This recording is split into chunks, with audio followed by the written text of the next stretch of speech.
Fabrizio Romano has finally chimed in on the Jules Kounde to Tottenham story with an update that is certainly not positive as we look to fill the centre back void that has been left by the incompetence of our current defenders in the team. There's also news of a bid for Milan Skriniar coming from a less reliable source, but we will go through Romano's update on Kounde, kind of a recap of the news last night, and then look at the Milan Skriniar news.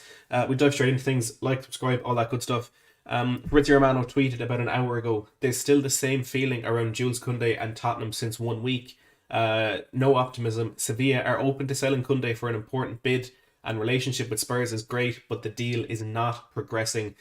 Jules Kounde prefers to wait as of today, and that's the issue that we knew we were going to have following the news last night from Dimarzio that a deal had been agreed.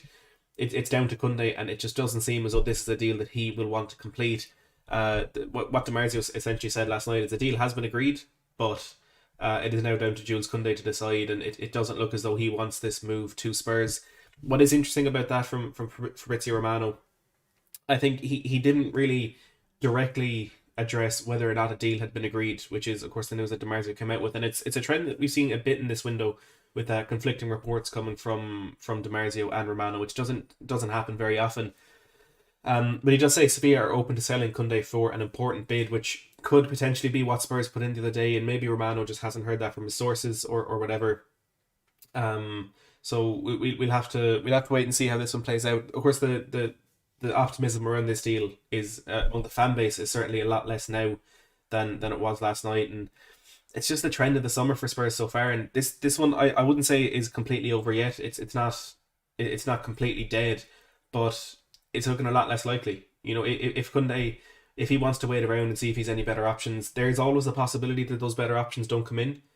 It's not a very likely one, but it is definitely an option. And I was speaking to the bun Danny Kiriakou on Twitter last night, and I made the point that if Spurs want to get this done, we need to get it done quickly, because if we don't, we always run the risk of, you know, if we agree a deal now, it takes a week, 2 weeks, 3 weeks to actually agree personal terms with the player.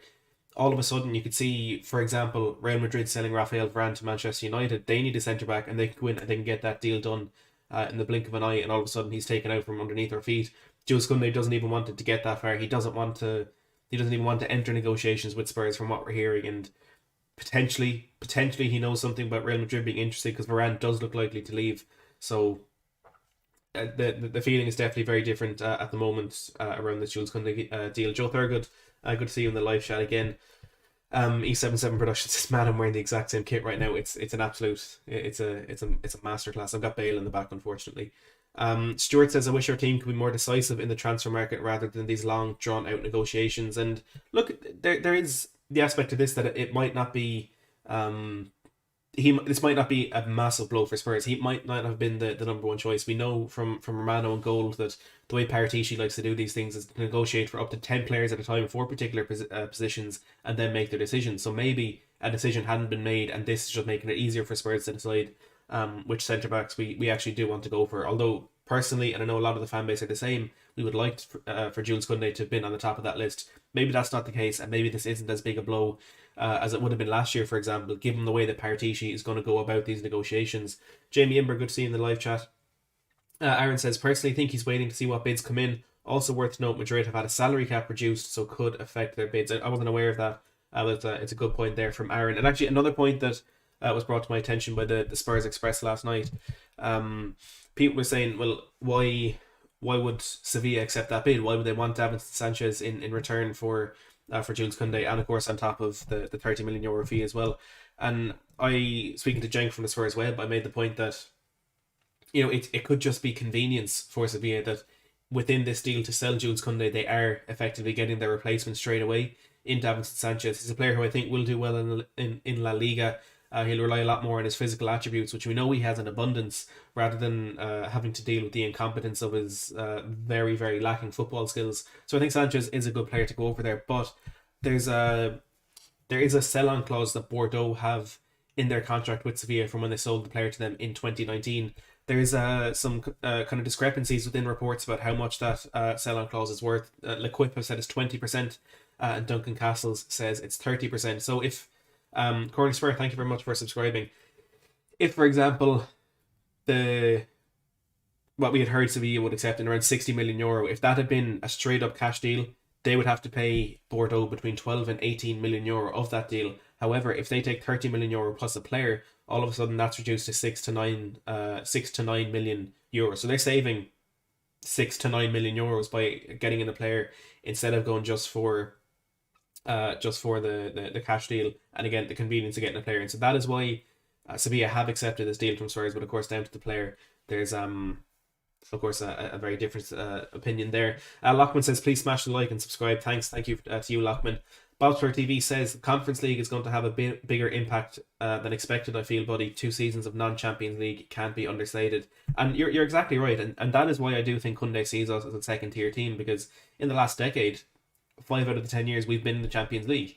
The other years, there's one we finished 4th, but Chelsea won the Champions League, so we weren't there, and we've had a few seasons finishing 5th. We are, in the last decade, a Champions League team, and that's not opinion. That is fact. But talking to Will Stewart on Twitter last night, I was saying, from Jules Kounde's point of view, we could have been in the Champions League in 50 of the last 50 seasons, but that doesn't matter to him because he doesn't care about the past. He's looking towards the future, and look, if he chooses Spurs, we're a stepping stone for him. Unless things go incredibly well over the next couple of years, we will be a stepping stone for him.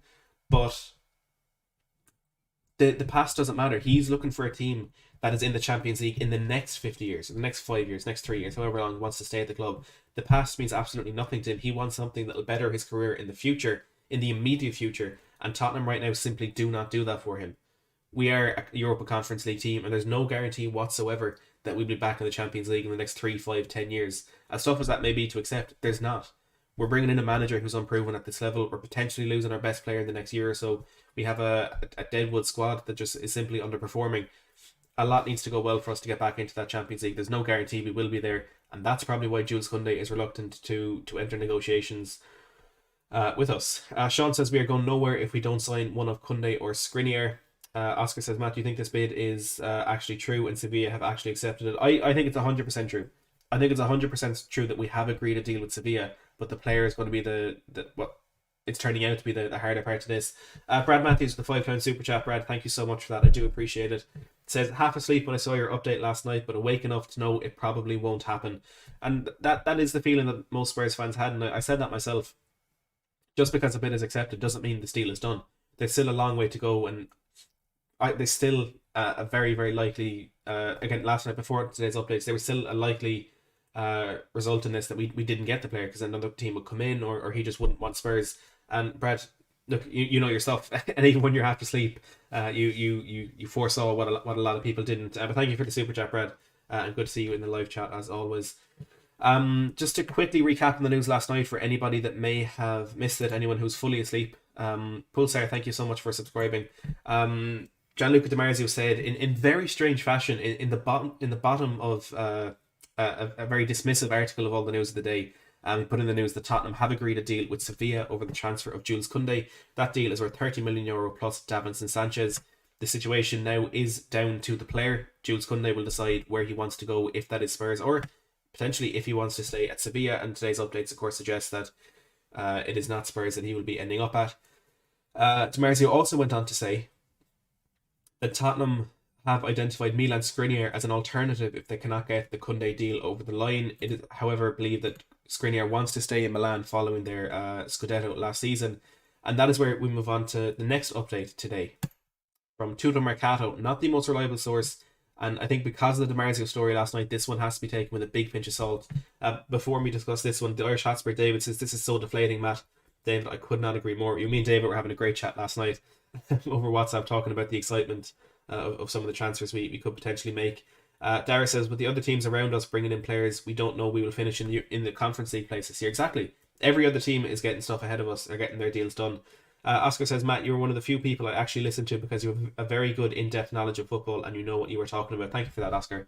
I do appreciate it. But look, this is the news from Tutto Mercato on the future of Milan Skriniar.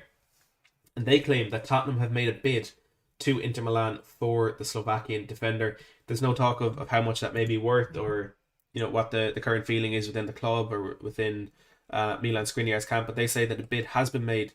And the reason I say we need to take this with a pinch of salt is if you're Tutto Mercato, if you're a journalist within there, and their reputation, I'm not sure what it is in Italy, but outside of Italy, it is a decent it's a decent source, but it's not the most reliable. So if you're sitting there and you're thinking Spurs want Kounde, Demarzio said they want Kounde, Romano has said it's not going to happen. There's talk in there of a bid being made for Skriniar. It is in some extent easy clicks if you want to just roll with that story. People will believe it, and you can't explicitly disprove that a bid has been made. So this one could be just very clever gamesmanship by Tudor Mercato. Jackson G with 5,000 South Korean won says, it's a shame we couldn't get Champions League for 2 seasons. First season was because Kane and Son both long-term injuries. Second season was because of the centre-backs. And you're spot on. You're absolutely spot on. We just had a bit of bad luck the season before last and just terrible defence last season. And 2 seasons out of the Champions League could have a much bigger effect on this club than we'd all care to admit, which is just, I think, a sign of where this club is going. But what Tudor Mercado had to say was, again, it was similar to the Demarzio one. It was weirdly just stuck in the middle of a different article. But they said, watch out also for Milan Skriniar. The latest say that Tottenham would have sent a proposal for the Slovakian centre-back to Auxilio's table, the Inter Milan president, I think. This is in broken English. So it says, and that is not excluded that among the many jewels in pink, it may be he who leaves. So what I'm taking from that is there is a chance of Milan Skriniar leaving Inter Milan this summer. We know the financial situation that Inter Milan are in, they need to sell, and that is why Antonio Conte left, because they're looking to raise up to 80 million euro in the transfer market, and they also want to reduce their wage bill by 15 to 20% in order to invest more of that money into their youth setup. Skriniar could be one of those players that is on the way out. We'll have to wait and see. Joseph Mann says Matty Hayes. Brian Daigle's chant is catching on. I love it. Alex United fan says, I think Tottenham, you're never going to be Man City. Chelsea, Liverpool are United. Daniel Levy's a coward. Look, I know we're not near the level of those clubs, and it'll take a lot to get there, that's for sure. Sam says, don't believe these rumours. We won't sign any of those players. Wake up, people. Believing these rumours and thinking we're going to sign these players are very different things. I fully believe that we have agreed a deal with Sevilla for Jules Kounde. I don't think we're going to sign him. They're two independent events that are not linked in terms of trying to understand which is true and which isn't. Caleb says Kounde and Dembele Lloris new French mafia. God, I'd love to see it, Caleb, but I just don't think we will. Let me know your thoughts on the live chat on the Skriniar bid. How much do you think it's worth? Do you think it's a genuine bid? Do you think there's a chance that we can get him in as an alternative to Jules Kounde? Bob says, I'm prepared to write this coming season off. Too many new scenarios still up in the air and too many false promises. The club is at a standstill at the moment, so should our hopes. Positive as always from Bob Spur TV. Hoiberg the General says, any Tomiyasu news? There's no update on Tomiyasu. It's simply just waiting for a deal to be confirmed there with that one. I know Carriera done a sport said yesterday that a deal had been agreed, but I wouldn't take that as gospel. I do think in the next 7 to 10 days we will see Tomiyasu holding up the new Spurs jersey as a signing for the new season, but there's nothing concrete on that just yet. I'm just going to take a quick look at Twitter and see if we have any more updates on this. We did actually have, I forgot to mention with Jules Kounde, Marca also chiming in with their own update, and they said that Kounde has rejected Tottenham. The English club made a query to Sevilla for the price of the player, but the I think it's the representatives of the centre back refused to start a negotiation. It's a broken English translation here, but Tottenham have been rejected by Jules Kounde, according to Marca. Not the most reliable source in Spain. Probably have to believe it to some extent, but it's the Romano update that is the most important with that one. Oscar says, I struggle to see us getting Skriniar. The ship has sailed, unfortunately. Squiff said, I would still offer Sanchez plus cash for Skriniar. That is an option, and as much as I think Sanchez would thrive in La Liga, I think he'd be the exact same in Serie A if a deal did progress there. Carl Calleja says, Matt, would you be happy with Tomiyasu, Lacroix and Anderson? I would. I believe we are wasting our time with Kounde and Skriniar because they would never come. I'm going to compare this to the manager situation. A week ago, I would have been happy with Tomiyasu, Lacroix and Anderson in the same way that before we got Conte, or before we were talking about Conte or Poch, I would have been happy with Nuno. Because of this feeling and the club actually making moves to get this deal done, if they forget about that and go for lesser centre-backs, there will be an element of disappointment. But Tomiyasu, Lacroix and Anderson are three very good players and would be a very, very good transfer window. Just what could have been would taint that a little bit. Gary says, hello Matt, we'll end up signing Connor Cody from Wolves. TJ Orr says Anderson isn't good enough in my opinion. Sean Phelan says he's seen a pic of Tomiyasu holding the shirt. Joe says, Matt, will you be doing watch-alongs for the pre-season friendlies? I'll be doing all the friendlies that I can, Joe, of course, depending on work and stuff like that, but it's looking likely that we will be doing one for Leighton Orient at 3 o'clock on Saturday. Paul Russell says, afternoon Matt, hopefully Lloris and Reguilon will have words with Kounde. I don't think he wishes to join us, though by all accounts Anderson does. Why don't we go for realistic targets? I'm hoping there will be Lloris and Reguilon will play agent with Jules Kounde. It'll take a lot to convince him, and you would have to understand to some extent as well that if Lloris and Reguilon aren't happy at Spurs, why would they convince another player to come? You know, they might know that it's the worst thing in the world for Kounde to come to Spurs for his own personal development. So I'm hoping they play agent, but it's not guaranteed. And why don't we go for realistic targets? Well, I think we do have one or two in the pipeline underneath this Jules Kounde deal, but it's trying to get that marquee signing, trying to go big, which looks like again Spurs are going to fail on. Jimmy Page says, Matt, hope you're well. Is Vestergaard still possible? Vestergaard is a possibility, but I don't think it's one that will pan out in the way of the player joining Spurs. You know, Talksport have said that Southampton are reluctant to go into negotiations with Tottenham because of everything that happened with Pierre-Emile Højbjerg last season. But the sheer fact that we have so many centre-backs to talk about is to some extent a good sign. It shows there are a lot of options there for us if Kounde and Skriniar both turn Spurs down, or if both don't end up at the Tottenham Hotspur Stadium next season. The news of today, anyway, just to reiterate, is according to Fabrizio Romano that nothing is progressing between Kounde and Spurs. There isn't much optimism between any parties, and Kounde at the moment prefers to wait before deciding on his future. Do make sure to hit that like button if you have enjoyed the stream, if you're as upset with this news as we all are.